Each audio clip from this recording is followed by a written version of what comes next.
Alright, hello everyone, welcome back to my channel. My name is Jessica. Today I'm doing my September favorites. It's been a minute. I was sick and I'm just now getting over being sick. So yeah, and I had midterms and things like that. So it's taken me a minute to get to filming, but here we go, September favorites. I'm going to start with the beauty stuff and then move my way down to like entertainment and stuff like that. But first of all, partly with my thanks to the project pan, the Nightmare Before Christmas project pan that I'm doing, where I'm just doing 10 uses on everything, I'm able to rotate through my products a little bit more and finding favorites in my collection that I'm really excited to be using more of. One of those things is this little eyeshadow by Inspire. It is in the shade Carnival. It is such a pretty like taupe shade. There's almost like a duochrome effect as well, like a silvery duochrome. I'll swatch it for you all. I'm going to really try to build it up because it is kind of like a natural shade.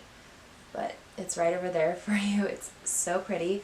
I'm really excited to be using that. Another thing that I'm excited for that I started using, and this is in my project pan, my 50 project pan, is this Cella Tantalizing Taupe Eyebrow Cream. Basically a pomade in this little convenient stick form. It has the brush on this end, which is very dirty and well used, and the pomade is in this little guy over here. I've been using this, before using this I was definitely afraid to use a pomade on my brows, so I haven't been using a pomade on my brows, I never have, but I got this in a BoxyCharm, and yeah, I'm really happy that I got it because now I'm using a pomade in my brows and I realize that it's not as intimidating as you would think. Definitely takes some practice, but it's a really pretty effect and I really like it.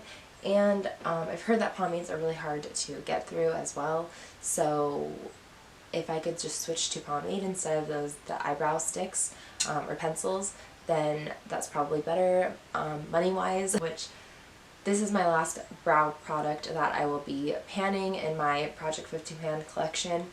So yeah, from here on out I'll just be using up and then rebuying whatever I'm using up. There's not going to be any more backup or anything like that.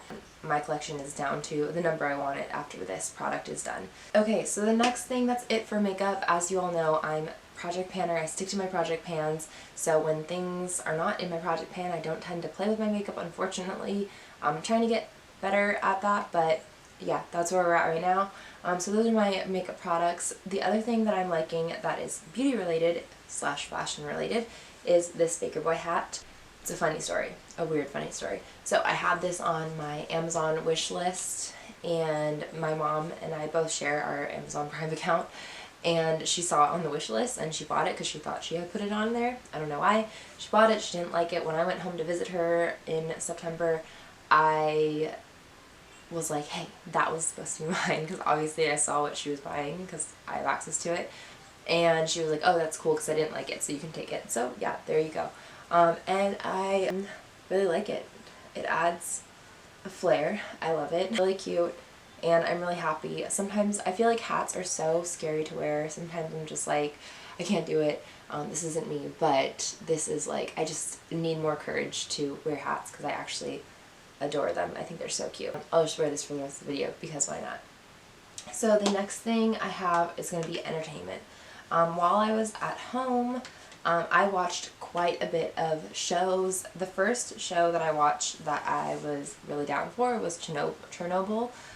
Really interesting. Whenever I interned for the documentary place, we actually were interviewing a scientist, and he recommended Chernobyl as well.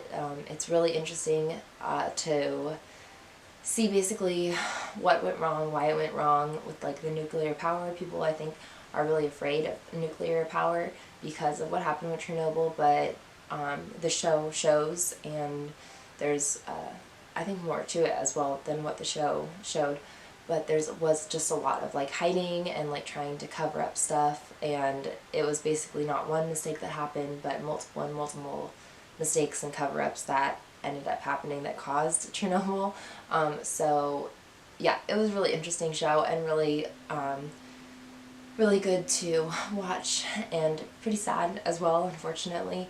But yeah, I definitely recommend that. I think you have to have a strong stomach for it, for sure, because you see people going through radiation poisoning, basically, and it's kind of graphic in that way.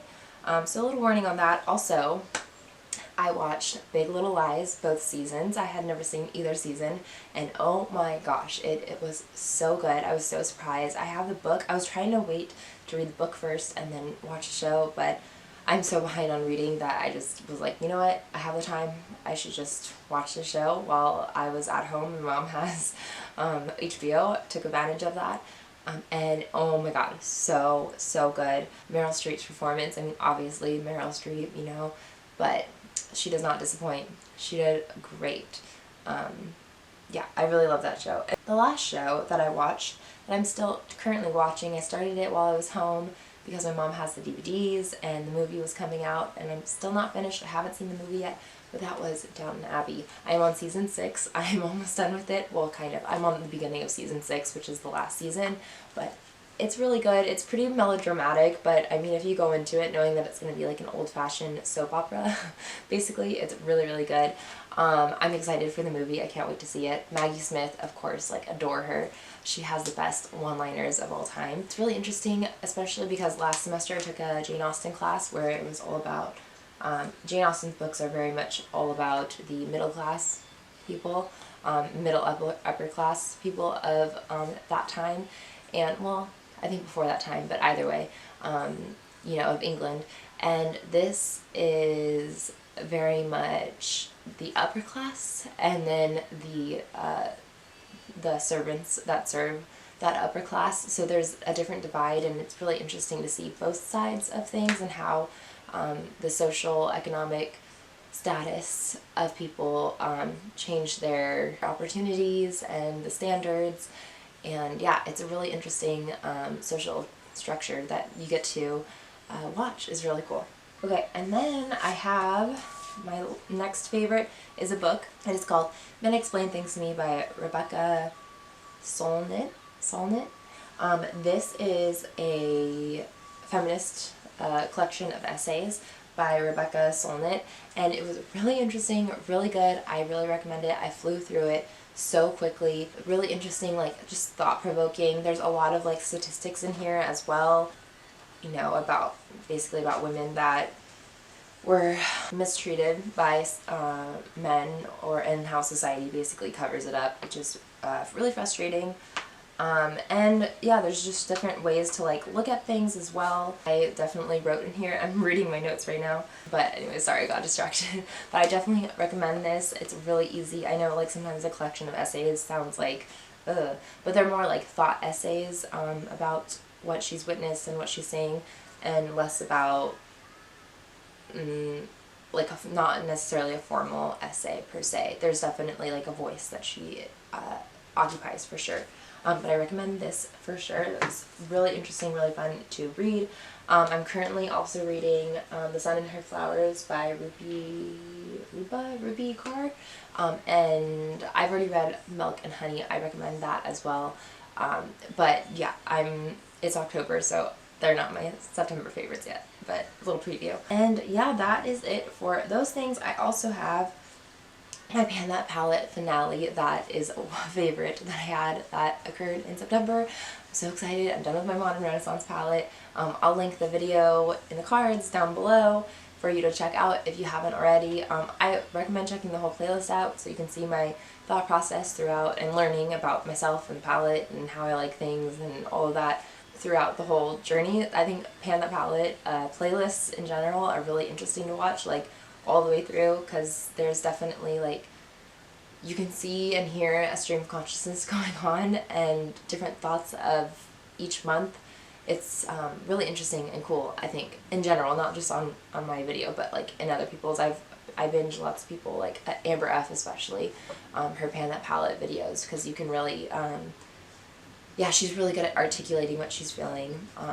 So yeah, anyways, that is going to be it for this video. I appreciate you guys watching it and checking out my favorites, and yeah, I hope that you all enjoyed, and yeah, have a good September. I apologize for it being, or October, yeah, and November. I apologize for this being late. I hope I can get this up soon, and yeah, have a good day. Bye.